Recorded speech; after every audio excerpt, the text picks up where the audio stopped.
Nesse vídeo aqui, ele vai mostrar o processo de moagem de uma amostra de cabelo, utilizando esse moinho criogênico, tá? Vamos lá, pra vocês verem.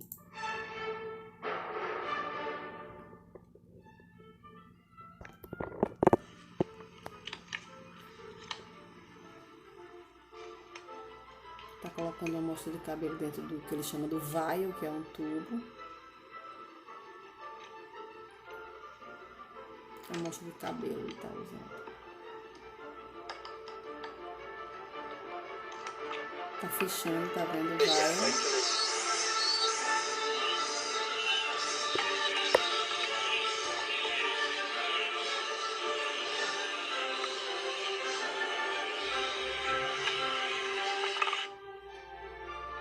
Colocou nitrogênio líquido e colocou o tubo, o vial com as extremidades, com a tampa e o tubo e a barra magnética dentro.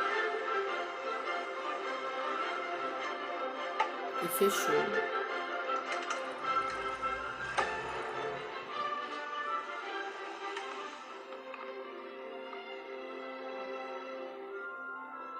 Ele vai fazer agora a programação.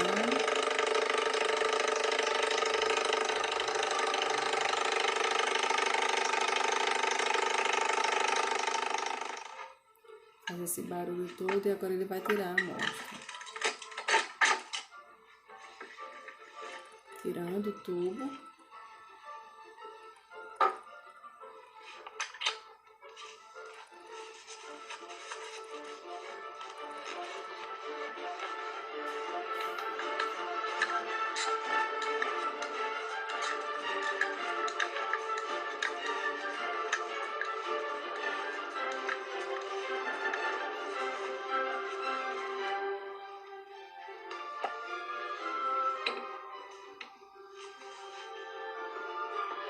Olha a amostra de cabelo como ficou. Não é legal? A barra magnética e o pó.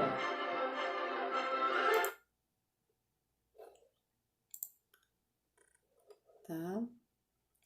Então, aqui só dando continuidade ao que a gente estava falando, certo? Essas aqui são algumas imagens da amostra inicial aqui e depois da amostra já moída, certo? Essa daqui foi um trabalho onde se moeu um milho e uma amostra de carne de siri. Então, todos dois foram utilizados numa moagem em 2 minutos, eles foram congelados antes. E aqui você tem a distribuição do tamanho de partícula utilizando essa moagem criogênica. Nesse caso do milho, você teve 96% com as partículas menores que 36 micrômetros.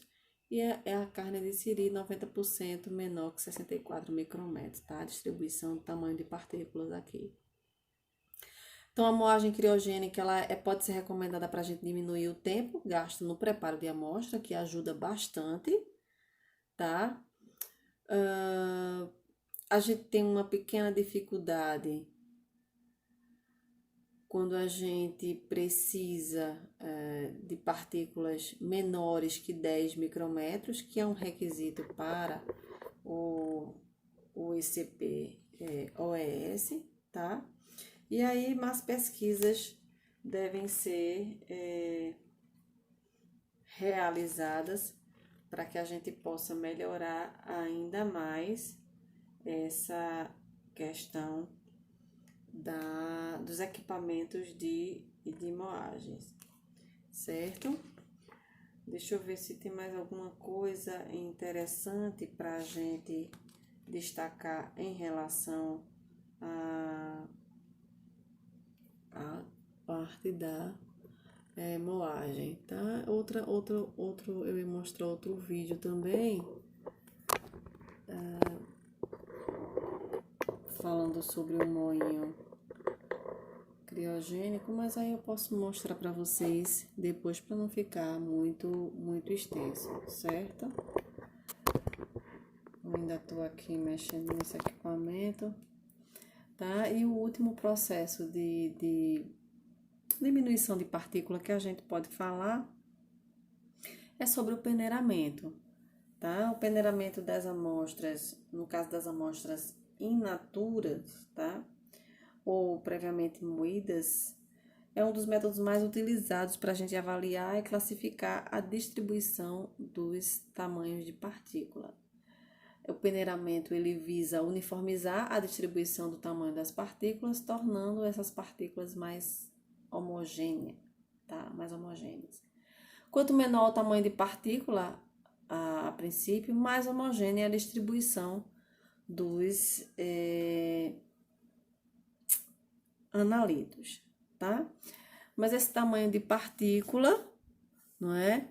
Ele tem relação com o diâmetro dos poros das peneiras, exceto no caso de amostras fibrosas e peneiras com poros irregulares, porque as amostras fibrosas elas podem passar